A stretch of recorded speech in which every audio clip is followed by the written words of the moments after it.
Sport-In.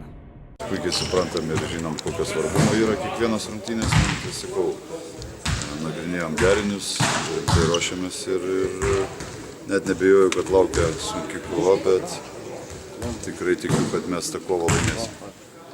Daug labai yra pasikeitę lyginant su tom saugiškom. Nėra labai pasikeitę, yra dasidėję keletas, ta prasme, porą žaidėjų, kurių nebuvo, kai mes žaidėme.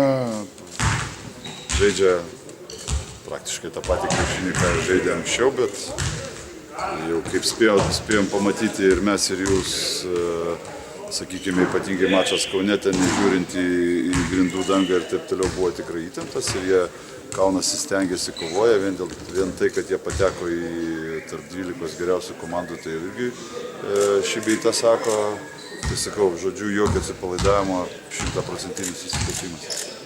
O galite kažkokius žaidėjus įsiminti? Yra patyręs žaidėjas, daug metų žaidžia Eurolygoje ir Eurocup'e, Hervelė, gerose klubuose žaidęs, visi trys juodukai, agresyvūs, tas ypatingai trečios pozicijos žaidėjas ir pacentruot gali ir pataikyti.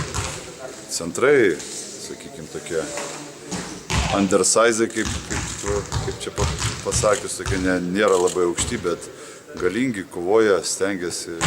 Žodžiu, sakau, nėra kažkokių tai super individualių žvaigždžių, bet jie žaidžia komandiškai ir turiu paminėti, kad pastebėti, kad tikrai kaip belgai jie žaidžia labai protingą krepšinį.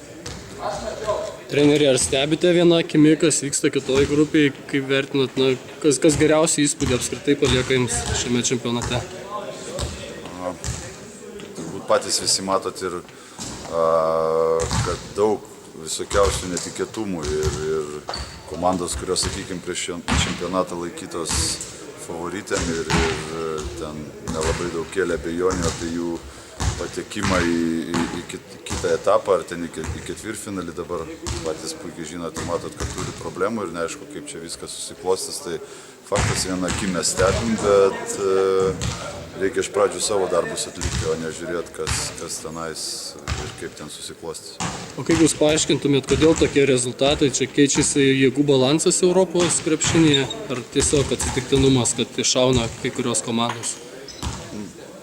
Žinot, sunku čia pasikartosiu tą tokią vėl nuobodžią frazę, kad visi moka žaisti krepšinį ir kaip jūs žurnalistai, sakykime, pasiruošimo metu sakėt, kad komandos, su kuriuo mes žaidžiame, pasiruošimo metu jos nieko vertos, jūs puikiai matot, kad tos komandos šio to vertos. Ir nėra taip, kad mes žaidėm su antrarūšim.